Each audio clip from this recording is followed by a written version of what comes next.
sleepy Joe Biden's mind has released a flashy, heavily produced video on social media early in the morning in the US announcing his candidacy for the 2024 presidential race. Here's a little snippet. When I ran for president 4 years ago, I said we're in a battle for the soul of America, and we still are. This is not a time to be complacent. That's why I'm running for re-election. Yeah, he is. Now, I spoke with Kristin Tate to find out how the news was received across the US.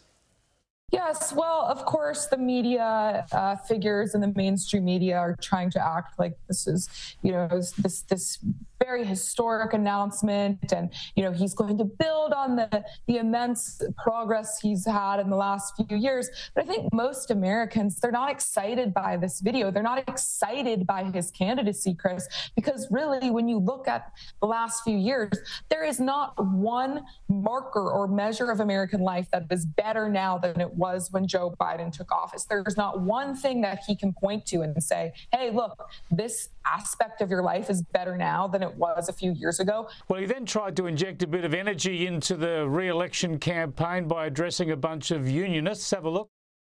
We're not making this stuff up. This is real. It's time to finish the job. Finish the job.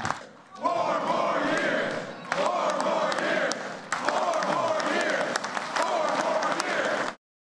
4 more years, 4 more years. He says he's got to get through the first 4 first. And I don't know why he always says that he's not making stuff up. He's always having to tell people he's not making stuff up. But I want to have a look at the introduction to that speech as well, where he was using a teleprompter and seemed to get a bit lost.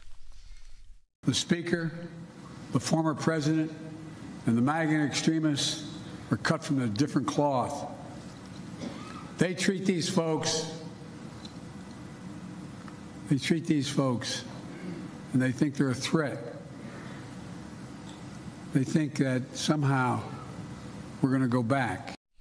Kristin, he still struggles being convincing at these events, doesn't he? Yes, he's the cognitive decline and just the lack of ability to get through a speech. It's just become so obvious that even outfits like the New York Times are now asking questions about his mental abilities because it's so obvious.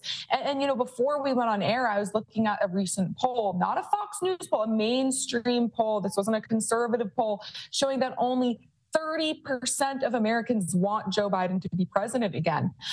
Well, we've got to talk about his age and the fact that he's in strife now, as you say, when it comes to his mental capacity, and the fact that he's got to survive another 5 years in the job, otherwise it would, or stay healthy, because if he became incapacitated or he passed away, of course, Kamala Harris would end up being the first female president of the US. She's probably the happiest person about his intention to run again. But listen to how unconvincing his press secretary is about him lasting through a full 8 years in office.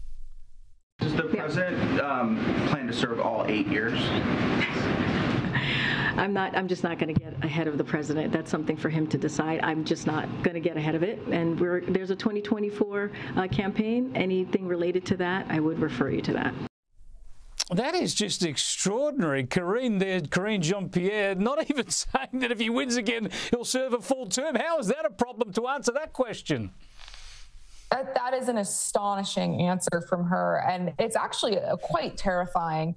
But it's become clear at this point that Joe Biden is not in control of his own thoughts, and he's not even really in control of this country. That's what's so scary.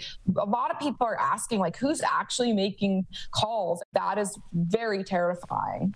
Yeah, so it looks like it could indeed be a rerun of the 2020 campaign, and Donald Trump can't wait. We will defeat Joe Biden in 2024. We will rescue our economy. We will crush inflation. We will stop the invasion on our southern border. We will restore our nation's dignity, and we will prevent World War III from happening. Together, we will all make America great again. Absolutely typically of Donald Trump, absolute clarity in his message there and some weak points exposed when it comes to President Biden. But just before I get your reaction to that, Kristin, I might also show you a pro-Trump ad that in many ways demolishes Joe Biden. Have a look. Joe Biden loves America, like a grandfather who loves his grandchildren. Joe showers us with his affection, shares wacky stories. And the kids used to come up and reach in the pool and rub my leg down. And loves taking naps. And with your support, Joe can continue being America's grandpa another 4 years, repairing our reputation abroad. Joe Biden for president. Just like your grandpa, but worse, much worse. Now, I know a lot of pundits say that if it's Trump versus Biden, Biden holds on for a second term. But when you see that sort of campaigning, I'm not so sure, Kristin. I'm not sure either. I think that this election could end up being Joe Biden and Donald Trump again. But the question will be, who is the election about? You know, if this election becomes a referendum on Donald Trump, which is what the left wants, then Joe Biden will likely win. But if we can make this an election that's a referendum on Joe Biden and his presidency, then Donald Trump does have a very decent shot at winning. It is extraordinary. I still can't buy it. I still cannot see Joe Biden running again. We'll see. There's a long way to go. Perhaps next week we'll talk about Democrat alternatives. Thanks for joining us, Kristin.